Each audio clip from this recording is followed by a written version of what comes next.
नागपुरातील नंदनवन भागामध्ये नागरिकांच्या घरात पावसाचं पाणी शिरलं। त्यामुळे अनेक नागरिकांना पूरस्थितीचा सामना करावा लागतोय। नाल्यांची कामं योग्य पद्धतीने न झाल्यामुळे अशी अवस्था झाल्याचा आरोप नागरिकांनी केलाय। नागपुरात पूरसदृश्य परिस्थितीमुळे रस्ते जलमय झाले, त्यामुळे नागपुरातील अनेक रस्तेही बंद करण्यात आले। वाहतूक पोलिसांकडून या रस्त्यावर बॅरिकेड्स लावून वाहतूक दुसऱ्या रस्त्याने वळवण्यात आली। चंद्रपुरातील ब्रह्मपुरी तालुक्यातील गांगलवाडी आरमोरी रोडवर वैनगंगा नदीचं पाणी आलं, त्यामुळे एक टँकर पुराच्या पाण्यात अडकला। पाण्याचा अंदाज न आल्याने टँकर पुरात मध्यभागी अडकला। वर्ध्यात पडत असणाऱ्या मुसळधार पावसामुळे अनेक गावांचा संपर्क तुटला। अलमडोह गावाला यशोदा नदीला आलेल्या पुराच्या पाण्याने वेढलं, त्यामुळे या गावाचा जिल्ह्याशी असणारा संपर्क तुटला। यवतमाळच्या झरी जामणी तालुक्यामध्ये सकाळपासून पाऊस सुरू आहे। पावसाने मांडवी इथून वाहणाऱ्या खुनी नदीला पूर आलाय, त्यामुळे या मार्गावरील वाहतूक बंद करण्यात आली। अमरावती जिल्ह्यातील आंजणगाव बारीलगत असलेल्या पारडी देवी इथल्या रेल्वे अंडरपास भुयारी मार्गाचं काम अपूर्ण आहे। असं असतानाच रेल्वे विभागाने रेल्वे क्रॉसिंग बंद केलं, त्यामुळे विद्यार्थ्यांना याच गुडघाभर पाण्यातून वाट काढत प्रवास करावा लागतोय। वर्ध्याच्या देवळी तालुक्यातील 5 रस्ते वाहतुकीसाठी बंद करण्यात आले। यशोदा नदीला आलेल्या पुरामुळे वाहतूक बंद करण्यात आली आहे, यामुळे गावांचा संपर्क तुटलाय। नागरिकांना काळजी घेण्याचं आवाहन करण्यात आलंय। नागपूर शहरात ठिकठिकाणी पावसाचं पाणी शिरल्याचं दिसून येतंय। मागील 3 दिवसांपासून सुरू असणाऱ्या सततच्या पावसामुळे नागपुरातील अनेक भागांमध्ये नागरिकांच्या घरात पाणी शिरलं, यामुळे नागरिकांची तारांबळ उडाली। वर्ध्यात गेल्या 36 तासांपासून मुसळधार पाऊस सुरू आहे। यशोदा नदीला पूर आला, त्यामुळे अनेक गावांचा संपर्क तुटला। जिल्हा मार्गासह अनेक ठिकाणचे मार्ग बंद झाले। गोसेखुर्द धरणाचे 33 दरवाजे उघडले, त्यामुळे वैनगंगा नदीच्या पाणी पातळीत वाढ झाली। वैनगंगा नदीच्या काठावर असलेल्या पिंपळगाव भोसले या गावात नदीच्या पुराचं पाणी शिरलं। अनेक मार्गावरची वाहतूक बंद करण्यात आली। गडचिरोली जिल्ह्याला 2 दिवसांपासून सुरू असलेल्या पावसाचा फटका बसलेला आहे। तब्बल 20 मार्ग बंद पडले। कालपासून कोरची आणि कुरखोडा तालुक्यातले 17 मार्ग बंद अवस्थेत आहेत, त्यामुळे अनेक गावांचा तालुका आणि जिल्हा मुख्यालयाशी संपर्क तुटला। नागपूरमध्ये सुरू असलेल्या सततच्या पावसामुळे शासकीय वैद्यकीय महाविद्यालय इथले नेत्र विभागात पाणी साचलं। रुग्णालयात पाणी शिरल्यानं रुग्णांना आणि डॉक्टरांना मनस्ताप सहन करावा लागतोय।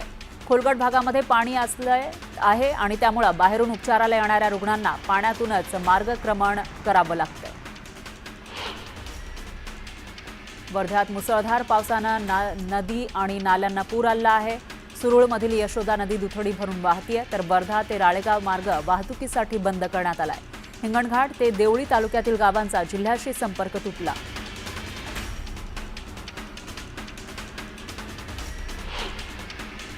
पावसाळी हंगामाच्या सुरुवातीलाच कोकणात चांगला पाऊस आला, त्यामुळे अनेक धरणं भरली आहेत। धबधबे ओसंडून वाहू लागले। लांजा तालुक्यातील कोर्निंको धबधब्याचं मनमोहक दृश्य मनाला भुरळ घालणारं आहे। चोपडा शहरात उंच पर्वतावरून कोसळणाऱ्या धबधब्यामुळे सातपुड्याच्या सौंदर्यामध्ये भर पडली आहे। जिल्हाभरातून येणारे पर्यटक या ठिकाणी येऊन निसर्गाचा आनंद घेत आहेत। वाशिम जिल्ह्यात मागील 4 दिवसांपासून संततधार पाऊस सुरू आहे, त्यामुळे जिल्ह्यातील पैनगंगा नदी दुथडी भरून वाहतीये। सततच्या पावसामुळे शेतात पाणी साचून खरीप पिकांचं नुकसान होण्याची भीती आहे, त्यामुळे शेतकरी चिंतेत आहे।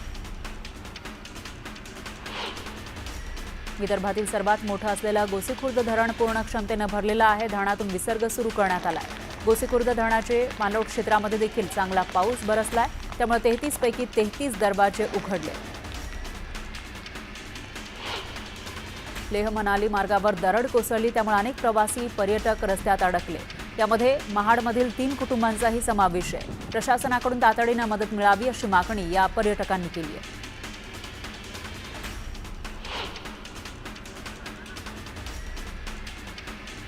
अकोल्यातील मूर्तिजापूर तालुक्यातील हिरपूर इथले स्मशानभूमीकडे जाणारा रस्ता आणि भग्नावस्थेत असलेल्या स्मशानभूमीमुळे प्रशासनाची लक्तर वेशीवर टांगली गेली।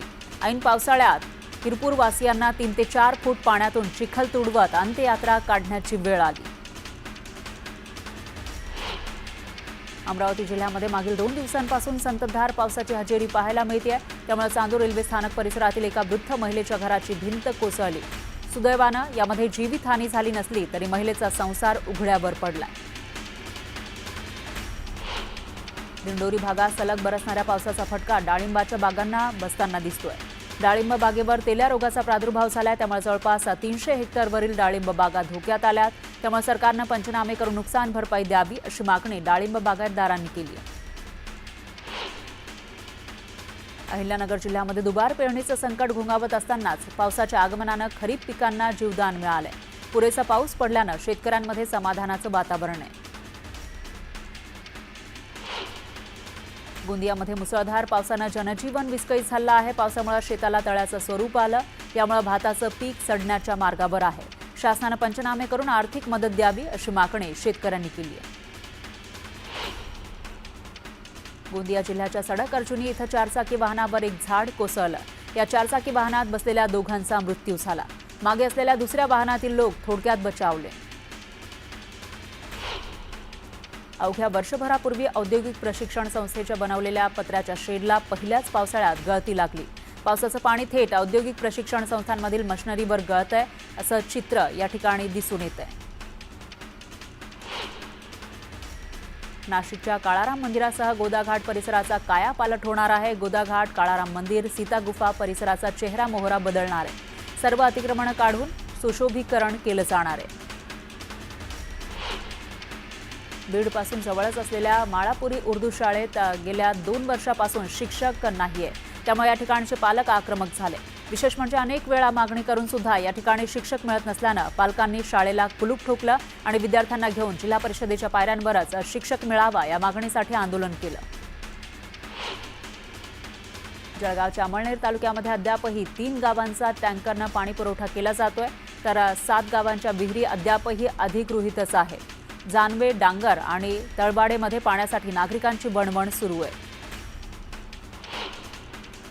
ग्रामीण भागातील नागरिक कोणत्याही कामानिमित्त जिल्हा परिषदेतील विविध विभागांमध्ये येत असतात. मात्र कोणत्या विभागात कोणते अधिकारी किंवा कर्मचारी कार्यरत आहेत हे ओळखणं नागरिकांना कठीण जातं. त्यामुळे प्रत्येक अधिकारी आणि कर्मचाऱ्यांना ओळख पटवण्यासाठी ओळखपत्र सक्तीचे आदेश जिल्हा परिषदेच्या मुख्य कार्यकारी अधिकारी मिलल करनवाल यांनी जुलैमध्ये दिलेले आहेत. परभणी जिल्ह्यातून जात असलेल्या शक्तीपीठ महामार्गाला विरोध कायम आहे. जिल्ह्यातील उखळद, बाभळी इथं शेतजमिनीची मोजणी करण्यासाठी आलेल्या शेतकऱ्यांना जे अधिकारी आलेले होते त्यांना शेतकऱ्यांनी विरोध करत पाठवून दिलंय. काहीही झालं तरी आम्ही जमिनी देणार नाही ही भूमिका या शेतकऱ्यांनी घेतली. शासनाच्या वीज दरवाढी विरोधात रत्नागिरी जिल्ह्यातील उद्योजक, व्यापारी, हॉटेल व्यावसायिक एकवटले. या दरवाढीबाबत जिल्हाधिकाऱ्यांना निवेदन देण्यात आलंय. तर चुकीच्या पद्धतीनं होणारी वीज दरवाढ थांबवावी अशी मागणी यावेळी करण्यात आली.